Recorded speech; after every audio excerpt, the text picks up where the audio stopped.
কথা না শোনালে বলে পেটের ভাত হজম হয় না। আর আমার এখানে তোমাদের সাথে ব্লগ না শেয়ার করলে আমার পেটের ভাত হজম হয় না।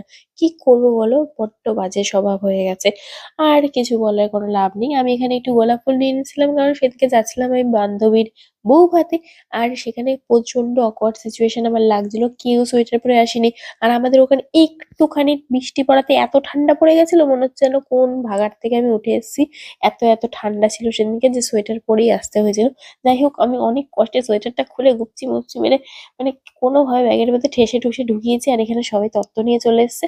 তো বান্ধবীর বিয়েতে আমার যে কাজটা ছিল এই যে জ্যাকেট ধরা, এইটুকু করতেই হয় ভাই সাব, আর কিছু করার নেই।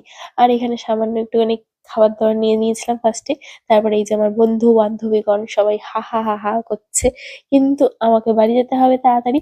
তাই জন্য আমি আবার একটু খাবার জায়গায় চলে গেছিলাম, কারণ তাড়াতাড়ি খেতে তাড়াতাড়ি বাড়ি যেতে হবে। পরিবেশের যা অবস্থা, একা একা বাড়ি ফিরতেও ভয় লাগে।